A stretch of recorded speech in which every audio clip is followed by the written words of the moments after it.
Yeah, I did. Okay, thank you.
Good morning.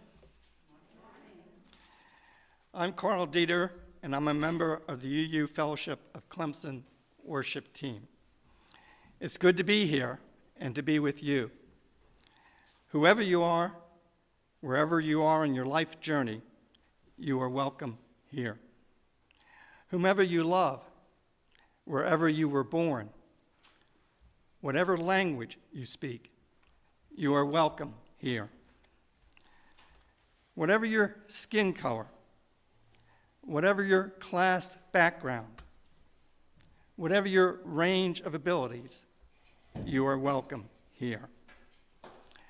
We are so glad that you chose our fellowship as your place of worship this morning. We come together for worship in order to slow down and listen for the callings of our hearts and spirits. We come together for worship so that we can be reminded of our highest aspirations and continue to transform ourselves into our best selves. If you are joining us for the first time this morning, welcome. After the service, we gather for coffee and social connection in the social room. Please join us. If you are interested in getting our weekly newsletter so you can get connected to our community for online events, our weekly sharing of joys and concerns, and our collective efforts to support local social justice work, reach out to the office by the email on our website. Before we begin our worship service, I have these announcements to share with you. Fire pit gatherings. These are on Friday or Saturday nights in March at 7 p.m. in the Founders House driveway. We are also still looking for hosts for Friday or Saturday evenings in March so that we can do more of these. The Sanctuary Garden renovation project. There are various dates, but the next date is March 26th at 9 a.m. Just Books. This is a new reading group. It meets at 5 to 6 p.m., and it begins on March 28th and repeats monthly on the fourth Monday. It meets at the UUFC Founders House and with a Zoom option, and the contact for that is Holly Ulbrecht. Choir practice is Mondays at 7 p.m., in person at UUFC, and the choir is still seeking new members. Bingo online. This is Thursdays at 6:30 p.m., and that is on every Thursday. Novel Circle, first Wednesday of each month at 7:30.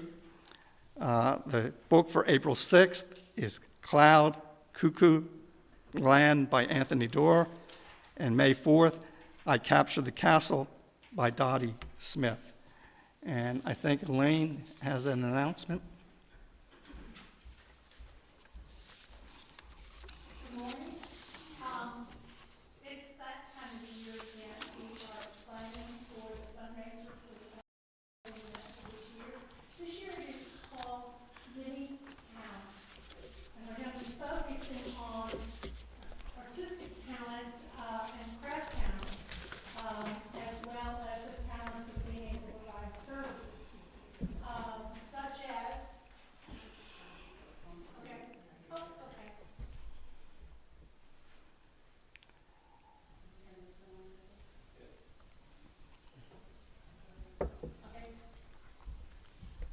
Providing many talents such as, one of the things that we're going to have to do this year is find a replacement for Jane McNamara,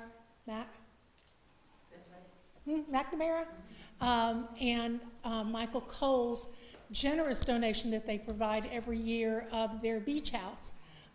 They're having work done on it this year, so it won't be available to us.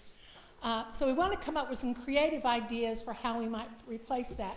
And one of the ones, my cohort, my co-sponsor is Leslie Visage this year, and one of the ideas that we came up with is having a bed and breakfast closer here to town.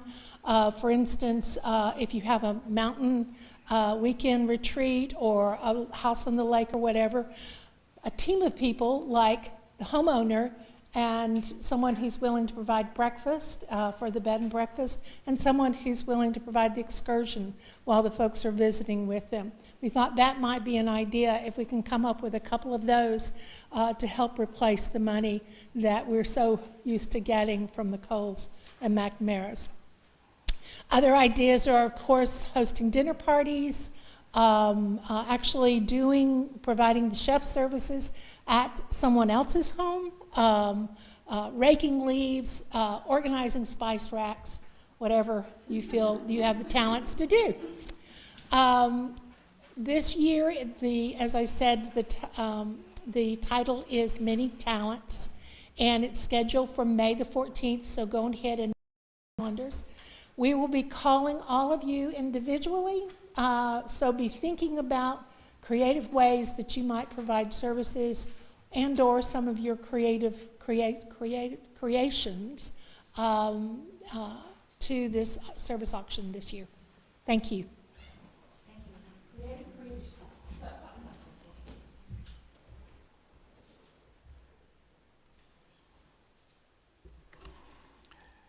The opening words are by Reverend Gary Kowalski. In this quiet hour, may our spirits be renewed. In this gathering of friends, may we be ready to extend ourselves to these needs, and with trust to receive the hand that is offered. In this community of ideals, may we remember the principles that guide us and reflect upon those things that give meaning to our lives, renewing our dedication to serve the highest that we know. In this time of worship, may our minds be open to new truth and our hearts be receptive to love.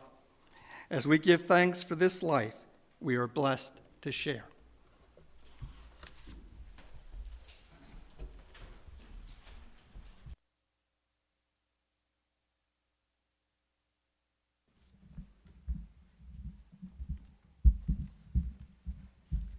We're going to sing a song for you called Resilience, written by Abby Batanis. She writes, resilience is a mindset born in the hardest days when you're scared or sad or tired, when progress towards your goal is slow and the barriers seem impenetrable. And yet, you keep going because somewhere deep down you know that what you're fighting for will be so much better. As a 3-time cancer survivor, she writes, I continue to learn about resilience.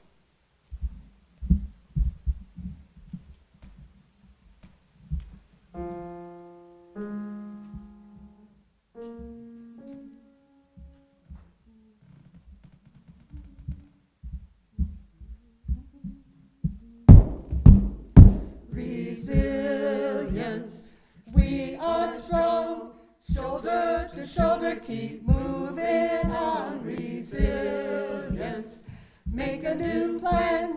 Stand up again and say, yes, we can. Resilience, we are strong. Shoulder to shoulder, keep moving on. Resilience, make a new plan. Stand up again and say, yes, we can. Resilience, we are strong. Shoulder to shoulder, keep moving on. Resilience, make a new plan. Stand up again and say, yes, we can. Resilience.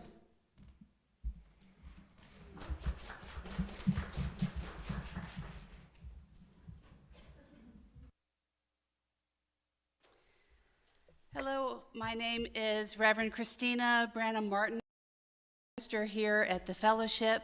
It is so nice to see you this morning. I met a visitor or a returning friend from the past, and I see faces of people that I have met since being here, and there are people online, and there are even people joining online who are visiting us, so good morning. Hello to you.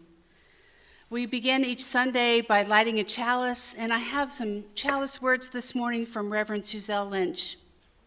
Each time we light the chalice, we renew our commitment to our Unitarian Universalist faith. With the spark of a match, we light it again. As fresh and surprising as the first day, we encountered this spiritual community and realized we were home.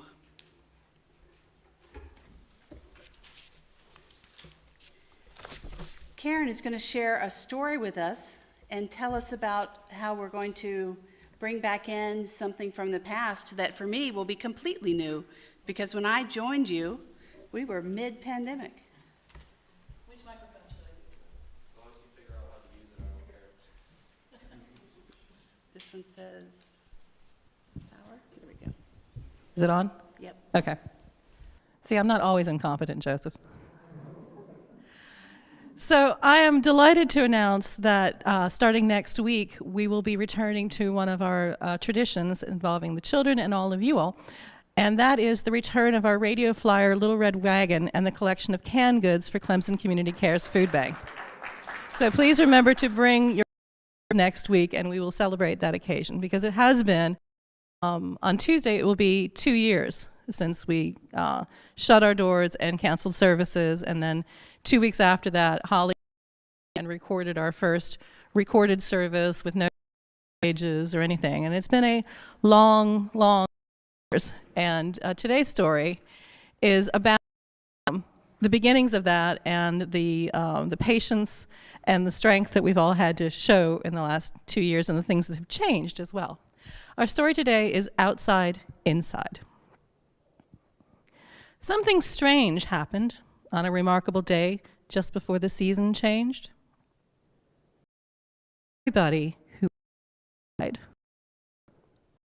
went inside. Everyone, everywhere, all over the world. Everyone just went inside their door. Well, everyone,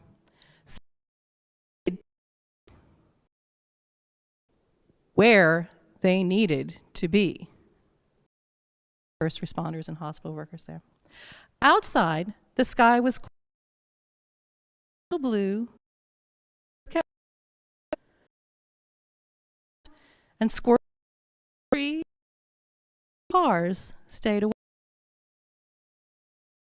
A little different.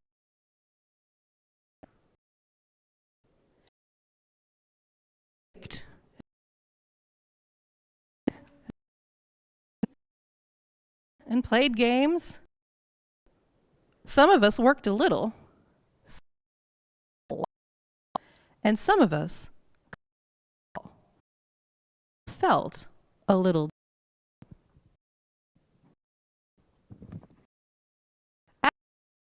There was and protect and slide. Bells didn't call. We had birds without us. Shared work without touching. Bit. Inside, and we laughed and we to breathe. We made things together and we did things alone. We hoped and wished. We were having a time inside. Outside, the world kept inside too. So, why did we go inside? Well, there were lots of reasons. Everyone knew right. On the outside, we but on the inside, we are all the same. And we were soon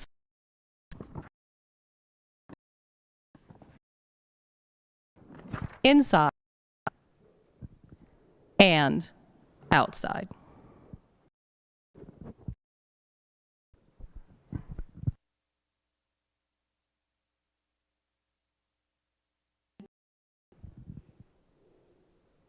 As we come into a time of celebrating our joys and concerns, are there any additional cards for me?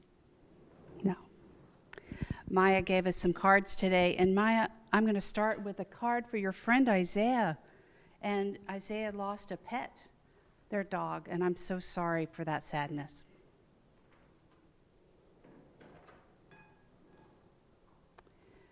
Maya is so happy to be here today and is glad that her father is feeling better.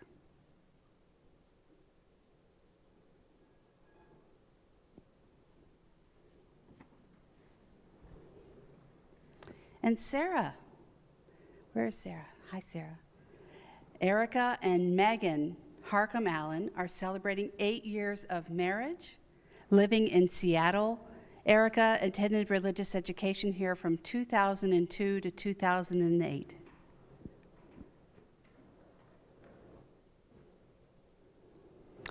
And I'm going to put a stone in for the wars that are raging around the world.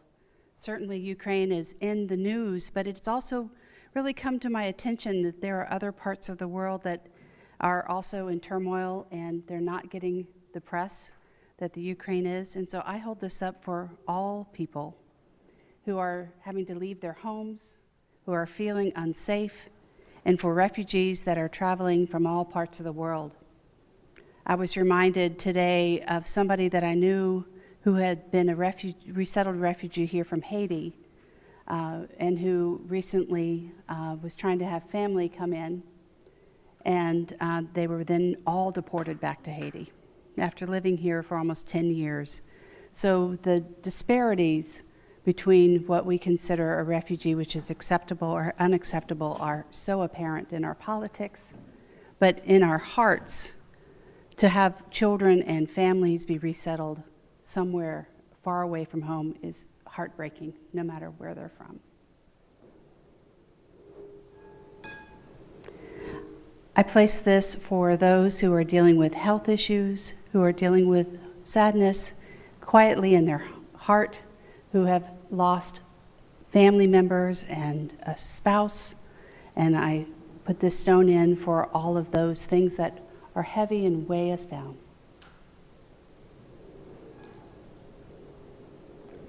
And this last stone is for all the things that are still to be celebrated, perhaps at home in your quiet thoughts or together here, shared with us. I like the saying that a joy shared is doubled and a sorrow shared is halved. And maybe that's not mathematically correct, but it certainly gets the point across that we're here for each other.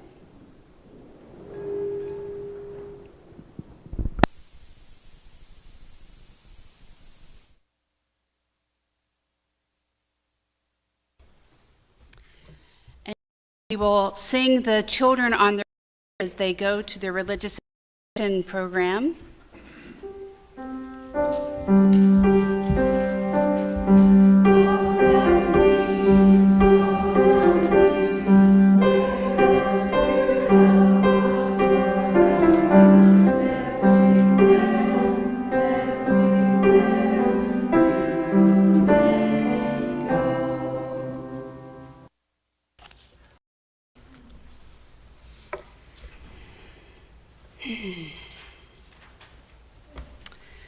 Would you join me in the spirit of prayer and meditation? Find a comfortable spot in your chair. Take a deep breath and feel yourself held. These words are by Reverend Gretchen Haley. She asks, "What's going to happen? Will everything be okay? What can I do?" In these days, we find ourselves these questions repeat. What's going to happen? Will it be okay? What can I do? We grasp at signs and markers, articles of news and analysis, Facebook memes, and forwarded emails, as if the new zodiac, capable of forecasting all that life may yet bring our way, as if we could prepare, as if life had ever made any promises of making sense or turning out the way we thought, as if we were not also actors in this unfolding story. So in this hour we gather to surrender to the mystery, to release ourselves from needing to know, the yearning to have it already figured out, and also the burden of believing we either have control or none. So here with our song and in our silence, our stories and our sharing, we make space for a new breath.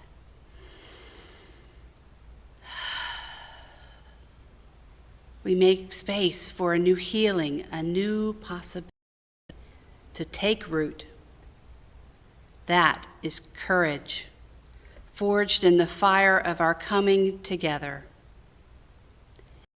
And that spirit is alive in this act of faith, that we believe still a new world is possible, that we are creating it already, here and now. Amen. This video that will play in a moment is from the Reverend Meg Barnhouse. She is the minister in Austin, Texas currently, and she is also a singer-songwriter. And she will be singing some words from Julian Norwich, and it is titled, All Will Be Well.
She did Radio Free Bubba, you're right. She's been here. She's been here, how fun. That's great.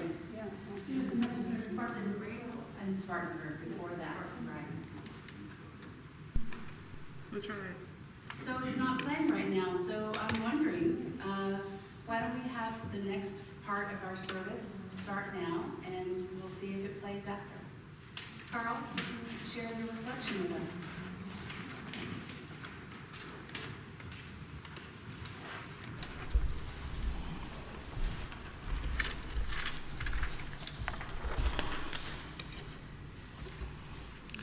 I was amused when I realized that in the fall, I gave a reflection on kindness, and we moved the clocks back. And today, we're moving the clocks forward. And I find some pleasure in symmetry.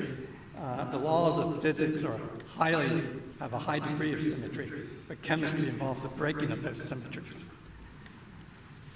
Before I begin, I have a preface.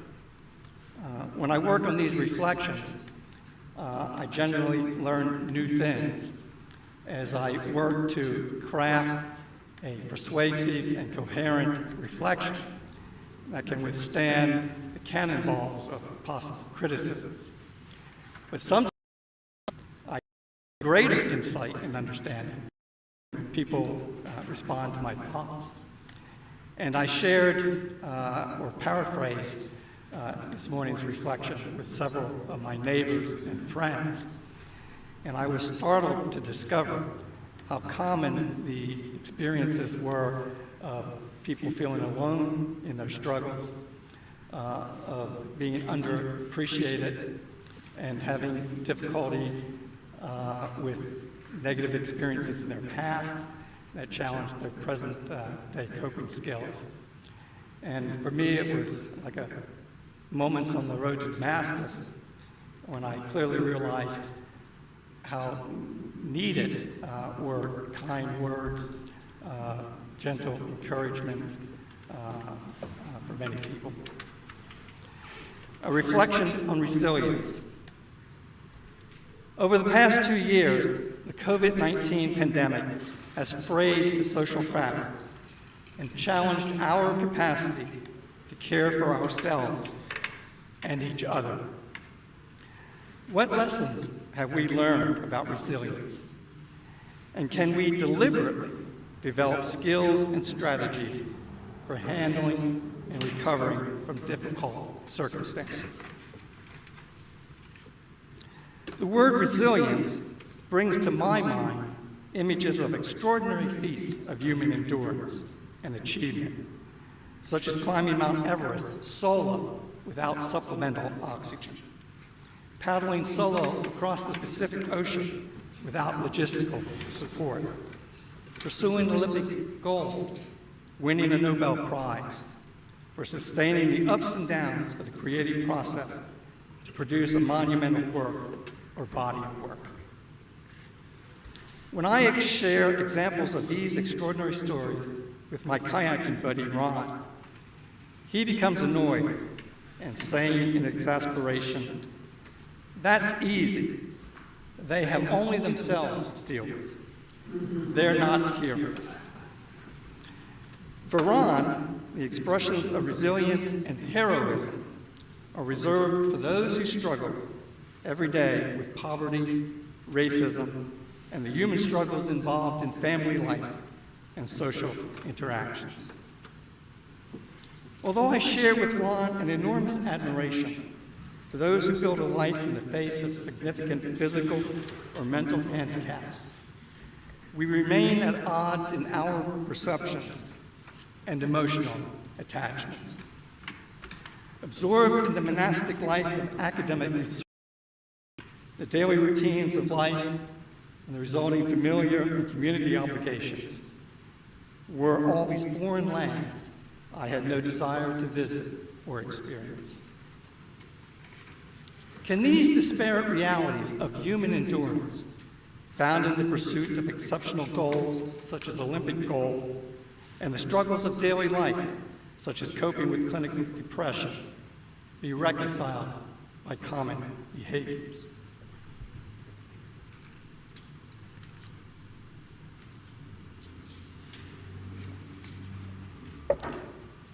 Common attributes of resilient people include confidence, confidence in one's strengths, coping by using problem-solving skills, a sense of purpose, an internal control or regulation of one's emotions, thoughts, and psychological states.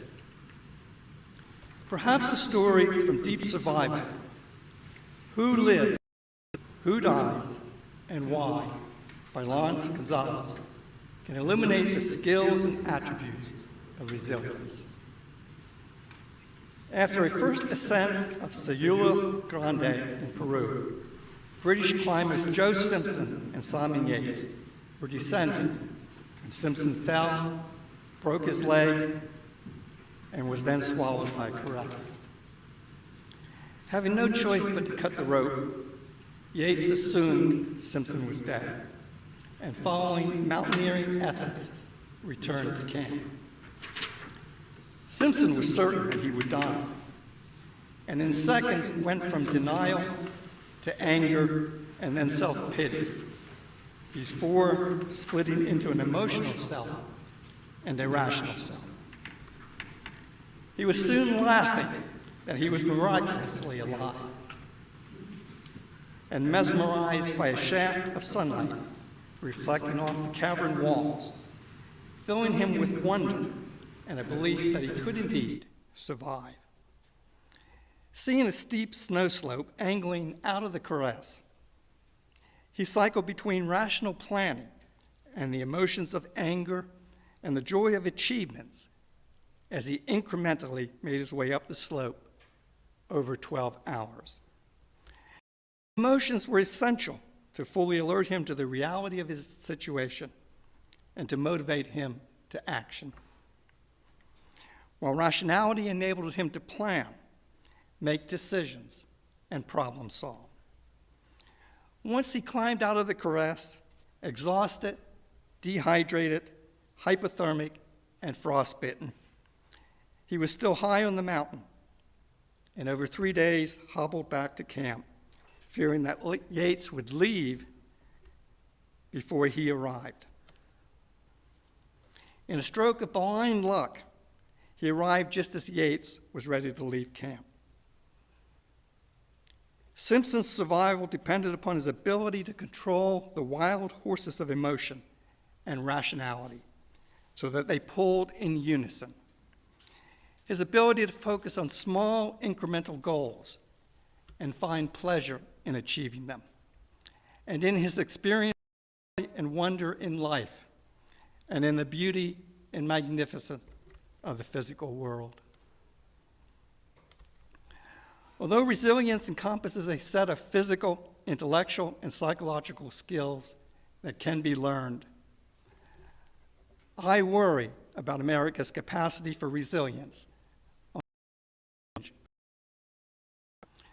As a professor, I became aware of, and sometimes experienced, the demand for trigger warnings, safe spaces, and psychological counseling in American universities, which speak to a lack of confidence, the absence of coping skills or problem-solving skills, and the inability to exercise internal controls that regulate the interplay of emotional and rational responses to the world. Today's parents want participation trophies for their kids, denying them the opportunity that competitive sports offers for dealing with loss, failure, and adversity.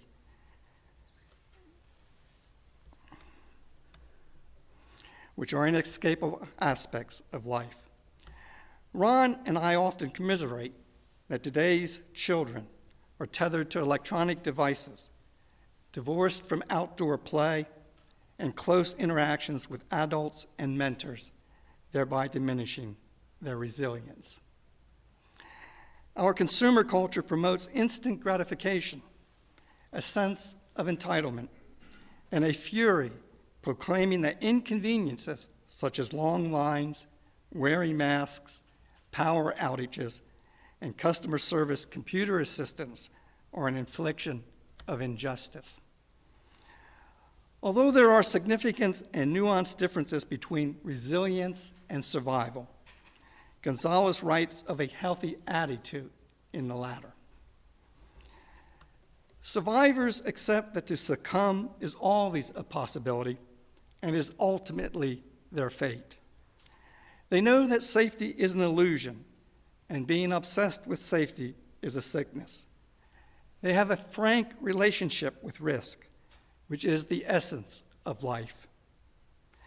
They don't need others to take care of them. They are used to caring for themselves and face the inherent hazards of life. Significantly, resilience differs from survival in that resilience also relies on a more expansive connection to others, a sense of belonging, a moral sense of right and wrong, and it is fortified by gratitude, compassion, and purpose. All these elements can be seen in the extraordinary resilience displayed by the Ukrainian people and soldiers.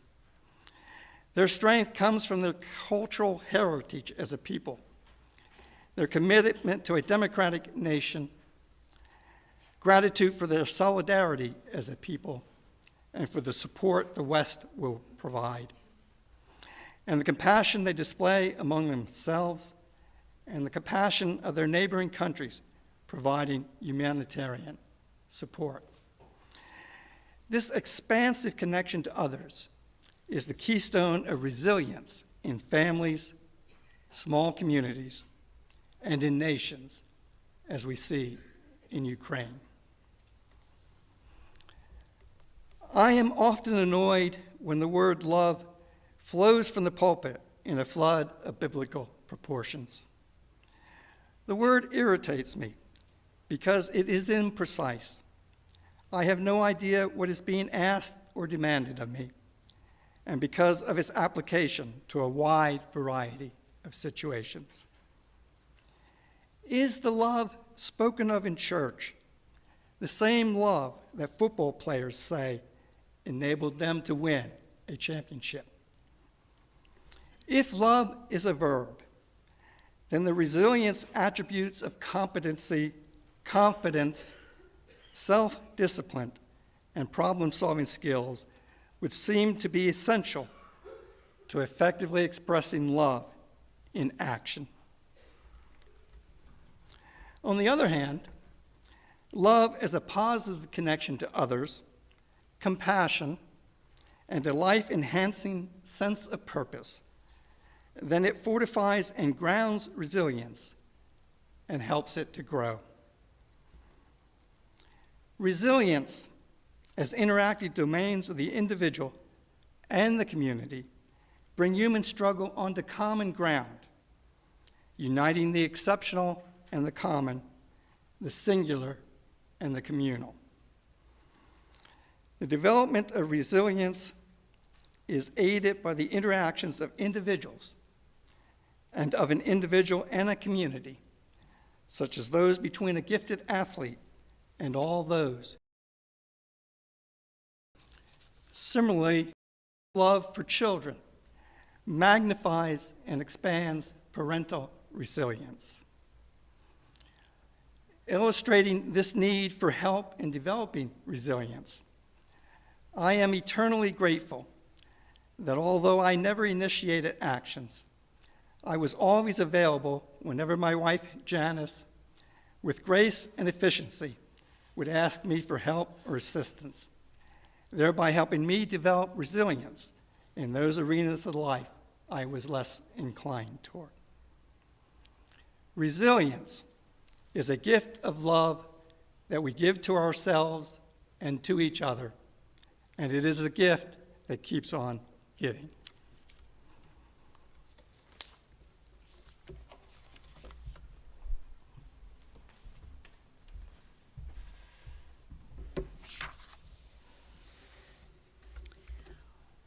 What say you? Should we do a video or should we sing? We are going to sing. We will show that video another time because it's so lovely. Why don't we sing For All That Is Our Life? I do not know the number. 123. No, 123 is Spirit of Life. For All That Is Our Life, let's find it.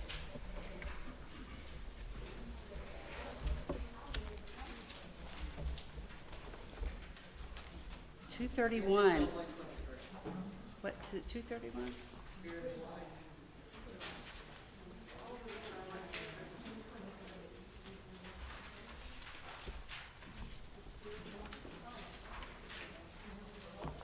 Alphabetical index of tunes in the back. Here we go.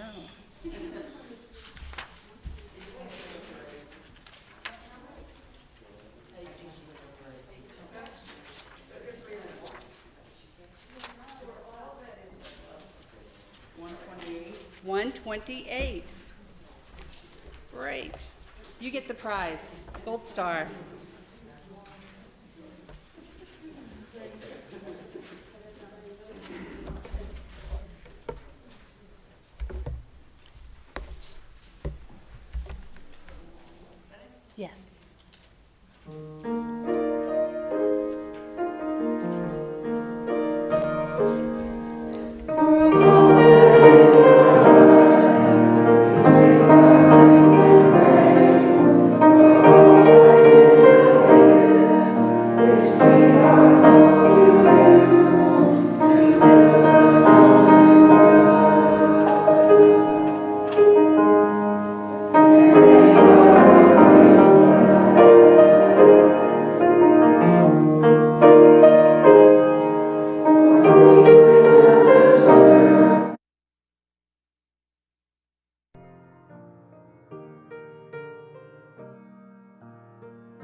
Thank you, everyone, for your flexibility and for singing with us.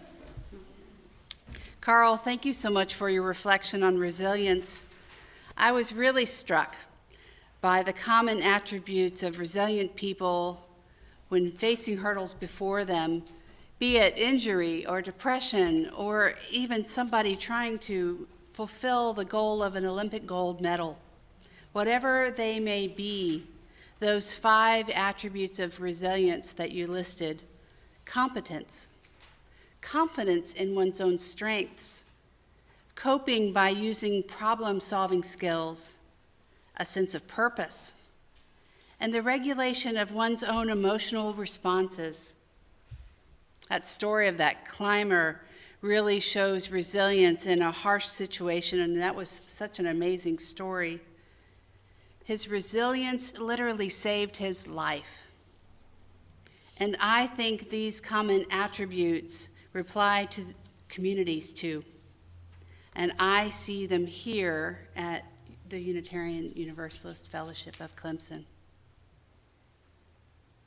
Today is the day that we mark that 2 years ago in March, in 2020, a year I don't think any of us will forget, UUFC closed the doors to in-person worship. And at that time, the minister, Terry Bailoff, the staff, some worship and tech volunteers intrepidly regrouped 2 weeks later for online worship. It was not clear how long that lockdown would last. I don't know about you, but I remember thinking, as I had my own job at the time, working as a hospital chaplain and a child in school and a husband teaching classes at the university, we all thought, we'll just hunker down for a little bit, kind of like waiting for a hurricane to pass. And then things would be better soon. Wow, were we wrong? Things have stretched on so much longer than we expected. Later that year, in August of 2020, I arrived as your new interim minister amid this questioning period. There was anxiety. There were no vaccines yet. There was a sense that things were not sure of getting better with regards to public health. But I came with high hopes of getting to know you as your interim minister and to learn how to be in community with you without being able to see into your eyes, even over a cup of coffee. Zoom became our friend. If we didn't know what Zoom was before then, we knew what it was now, and it was forever to be a part of our landscape. And we had to figure out, day by day, week by week, how to connect with each other in meaningful ways. And here we are 2 years later. And I would say that UUFC has been resilient. And those 5 common attributes are evident. UUFC has shown its competence. You gathered those with competence in leadership during these times to steer the ship, even as you were rebuilding it. UUFC has shown confidence in its strengths. You leaned into what you did best. You cared for each other first and foremost. And you have shown that you can cope by using problem-solving skills. You did so many things during these past 2 years, such as creating a reentry team that responded with the immediate task of deciding when and how to reopen, and setting up meticulous plans for how to come back together over time safely. And it was the values that guided that team that are still in play now, to care for those who are the most vulnerable. The music staff shifted the way music was produced for worship. You learned how to sing with software and connect the voices together. Corey and Paula and Jorge recorded from home. The Director of Lifespan and Faith Formation and the RE Committee developed new ways to support families and children. And the Membership and Caring Committee pulled together phone trees. We made postcards to send to people. And we made ourselves a focus on those who were living alone. We had special fundraisers, and there were even sweet treats delivered to people's homes on Valentine's Day. The stewardship reached out to a consultant to guide them through this awkward and difficult time of trying to figure out who we were in this pandemic and how to move through that to our goals and hopes and dreams. The Finance Committee worked hard, and there were so many other countless ways, such as finding funding for a giant tent to put in the parking lot. So many things. You had a sense of purpose, that other notary thing about having a sense of resilience. You were going to get through this together, and you were not only going to survive, but thrive. And last, even when things were hard, you got control of your emotions.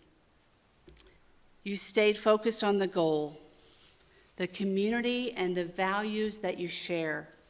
And week after week, you maintained focus on each other, the most vulnerable, those who were isolated, and families and children. And as hard as it was, you kept your cool and you cared for one another.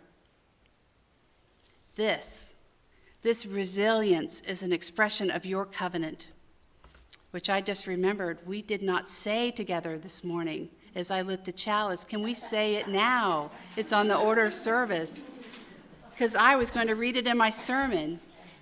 We gather together in a spirit of love, with justice as our guide. This is our chosen covenant, to dwell together in peace, to seek the truth with freedom, and to care for. I'm reminded of my minister growing up in First UU Houston would often forget. So one of the choir members over time developed a bingo card of which things would be forgotten or overlooked. So you could start one for me, and today it was the sharing of the covenant. I think the other week I forgot to put out the chalice, and then I remembered later, so I apologize in advance.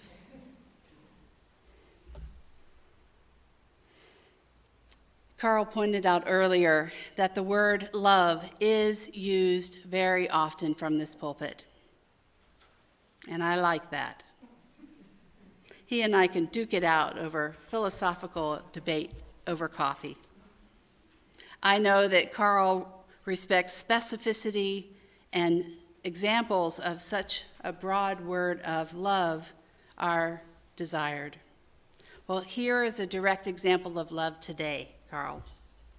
During the past 2 years, the ways that UUFC has shown its resilience is love in action. You have maintained your community through thick and thin. Like the mountain climber, your literal survival depended upon it. And this can be seen in the recent pledge drive. Your goal was to raise $165,000 for 2022, and you almost met that goal. While it was short of about $10,000, there is still great strength to see. And without knowing the details of the reports, I want to share with you that the average pledge was up 22%. Wow. This is a great sign of strength. This is a show of commitment. You are caring for each other and are strengthening the fellowship in your giving. A year from now, when this congregation is searching for a new minister, that report will be part of your packet. And those potential candidates will see that as a sign of strength. During this challenging period, these past 2 years, UUFC, has shown all the tangible signs of resilience and love. It has been an honor to be with you as your interim minister during these past 2 years. And as we close out my time with you for one more year, you will be moving into your search year next year in 2023, and I am looking forward to it. I want to see you shine. I want to see in that packet your community and the people reflected in it that I have come to know and love. We don't know what this next year will bring with regards to public health. It seems that the pandemic is moving in the direction of an endemic situation, but the numbers keep dropping. I heard of rumblings of a new Omicron variant. Who knows? We will see what comes down the line. But through thick and thin, you have stuck to your values. So whatever the future brings, I believe that UFC will remain salient, resilient, and grounded in love in the Clemson community, guided by its mission to be an inclusive religious community, sharing open minds, spiritual growth, and compassionate action. May it be so.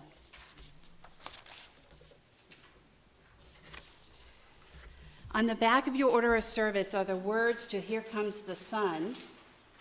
You probably know it, George Harrison tune. So it's not in the hymnal. We're going to sing it loudly with joy, knowing that 2 years have passed and we're ready for something new. Here comes the sun.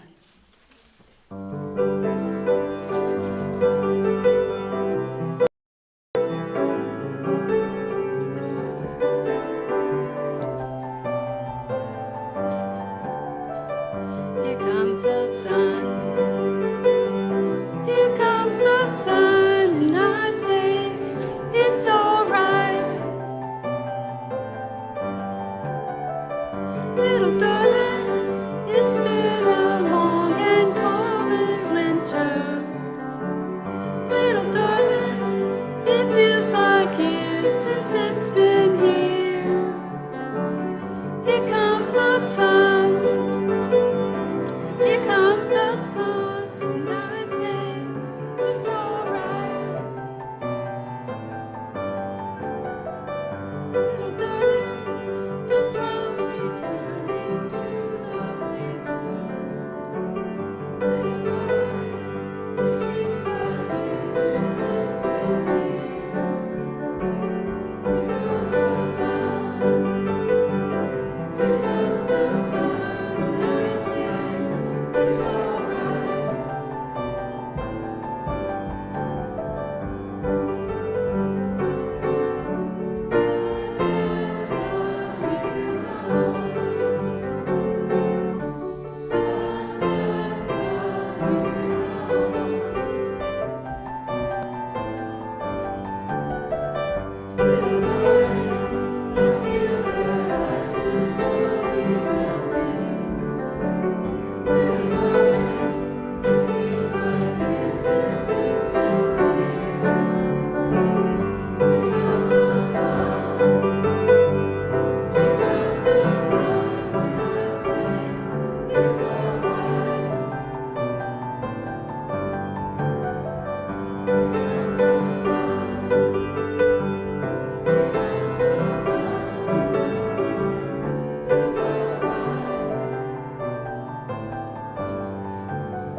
That was so fun. Thank you so much. I called Corey yesterday and I said, I have an idea. It's a little late, but here's my thought.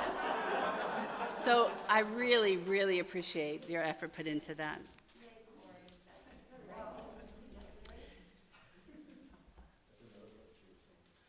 So I am going to close with some words that would have been a part of that song, from all shall be well.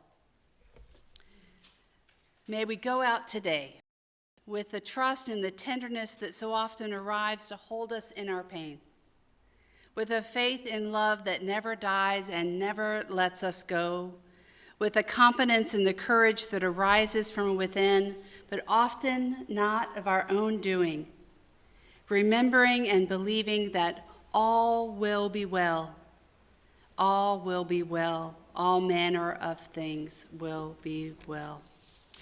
Amen. And go in peace, my friends.